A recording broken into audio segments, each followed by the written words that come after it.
and thank you for coming on another episode of Lori's Learning Journey.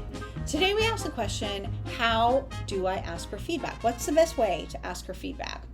Now, it seems like an obvious thing, like give me some feedback. That is not the right way to do this. I learned this the hard way. I had written a piece, it was kind of in a really mushy draft form, and I gave it to a dear friend of mine who happened to be a journalist. And in the world of journalism, when someone says feedback, you're super harsh. You're like, this doesn't work, and this doesn't work, and this doesn't work, and this doesn't work. And that was not what I was looking for, because in the world of screenwriting, when someone asks for feedback, what we talk about is, here's what worked, here's what didn't work, here's where I was confused. So it's more of a, I understand that there's some nuggets in here, let's figure this out. Not right or wrong, not good or bad, just different types of feedback.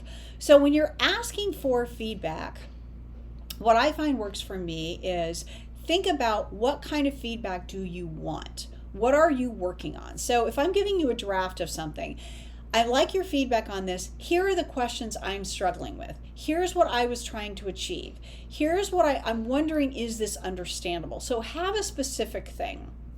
And then also, depending on where you are in the work, like if you're in a new job and you're asking for feedback, you don't just go, did I do a good job? You kind of can sound a little desperate. What you can say is this what you were looking for? My goal is to make sure that I'm meeting your expectations, and I want to know, is this what you were looking for? Is there anything else I could do better? So you want to ask for that. Now, here's another time to ask for feedback. One thing I've noticed a lot in consulting work is when you do a good job, they almost never say thank you. It's kind of a rare thing, because here's what happens. Here's the insight, here's the research, and immediately they like it so much and they embrace it so much that they start arguing about how to implement it. Not stopping to go, hey, great job, Lori Hamilton and team. So I used to go, they don't like it. They didn't even say anything about it. And then I would go home and cry to my cats, which is not an effective strategy, as it turns out. So what I do now, when I see that, first of all, I recognize that the feedback is they already have embraced it, so they're moving to the next moment where they're going to use it. But I want to have some feedback. And it's also good for them to know that I did a good job. So what I'll do is I'll say, so before we go, let's just go around. What was the main insight that you got from this? What was the most powerful thing that you've learned? What's the most useful thing that you've learned?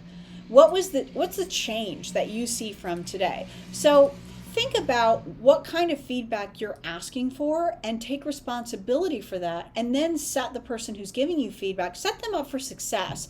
And then always remember to say thank you. Even if you don't agree with the feedback, even if you don't like it, even if it hurts your feelings, they took the time and they were vulnerable. And they said, actually, I don't like this pie. Or actually, I like it, but I think it has too much salt. Thank them for the time and the effort and the trust and the vulnerability to give you feedback. And then you can go home and you can mull it over and decide what you want to use. So that's my take on how to ask for feedback. What do you think? So that's it for today.